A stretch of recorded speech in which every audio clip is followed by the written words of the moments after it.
we continue discussing loving our neighbors, we now need to turn and talk about the topic of hospitality. And specifically, we want to address what it means to have a hospitable lifestyle. And as we do so, there's a passage I want to take you to that's a fairly obscure passage. You probably are not even familiar with it, but I think it's a really important passage when it comes to this whole topic of hospitality. And so it's Leviticus chapter 19, where now that the people of Israel have come out of 400 years of slavery in Egypt, God is giving them commands in regards to what it means to be his people. And so here's what he says, Leviticus 19:33 and 34, when a stranger sojourns with you in your land, you shall not do him wrong. You shall treat the stranger who sojourns with you as the native among you, and you shall love him as yourself. For you were strangers in the land of Egypt. I am the Lord your God. And so what God is telling the people of Israel, and I believe what he's telling us today, is that as the people of Israel were strangers in the land of Egypt, and God welcomed them in, he neighbored them, he freed them from slavery and saved them, that they now are to treat their neighbors, people who are strangers to them, the way that God has treated them. And that's the principle that we see all throughout the scriptures, that God's people are called to treat others the way that he has treated them. And here's a news flash. Hospitality does not come naturally to many people.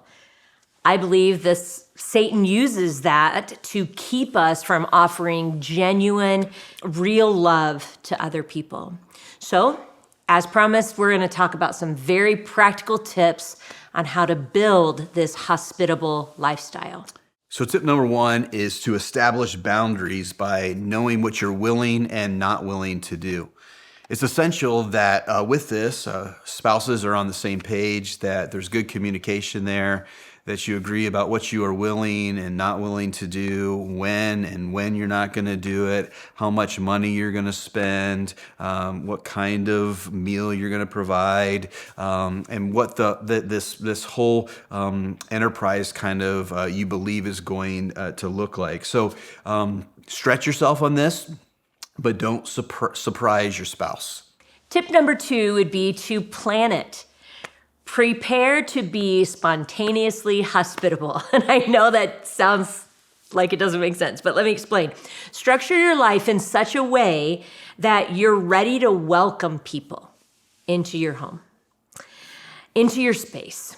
Consider even budgeting a certain amount of money for food or supplies. And I'm not talking elaborate things.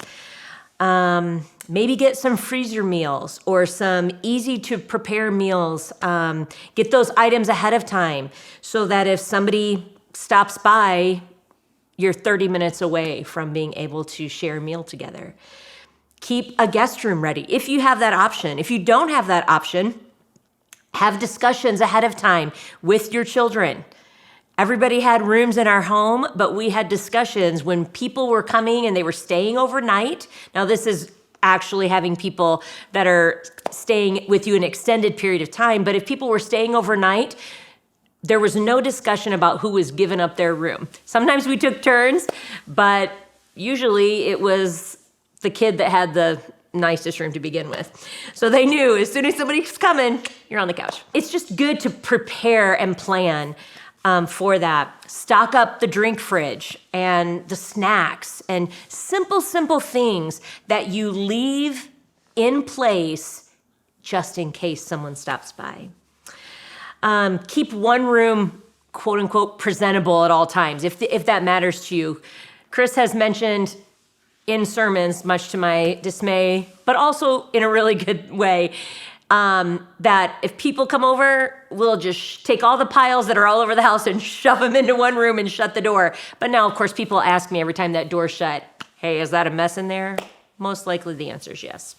But if it matters, keep one room presentable at all times. But also be willing to welcome people into your mess. People in need don't care about a pile of laundry because they have them too. We should probably mention there that we never actually kicked our own selves out of our bedrooms.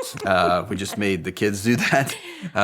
You might want to do something different. But here's another tip. Don't give in to lies.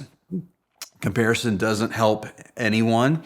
It's really easy to give into this idea that, we don't have as nice of houses as other people do. We don't have as many resources as other people do. We don't have as much time as other people do. When the truth is, friends, that we're all commanded to be hospitable. We're all commanded to love our neighbors. We're all commanded to pour out love to those who need it. And honestly, friends, everybody needs it. And so you're not going to find any disclaimer in the Bible that says that you're to be hospitable unless you have dirty dishes in the sink. And so this is something that we're all called to, and it's honestly something that we can all do, even if we think, hey, it's not our thing. I don't have that gift in order to do that. We can all do it, and God always, when He calls us to do something, He empowers us and gives us the resources that we need to do it. So don't give in to those lies. Another thing, I guess we're at number 4, is to avoid counterfeit hospitality. True hospitality expects nothing in return, no strings attached, no benefits necessarily to the giver themselves. It's worth doing for doing's sake. We do it because we're obeying the commands of Christ and because it's pleasing to Him.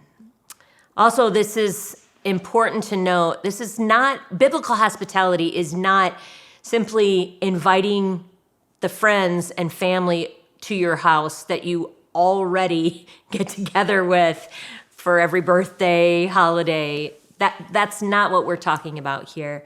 It is welcoming people into your space that you would not naturally or normally invite there. This is the needy, the poor, the outcasts. And honestly, one of the biggest epidemics that I find in speaking to women specifically in our church today is the lonely.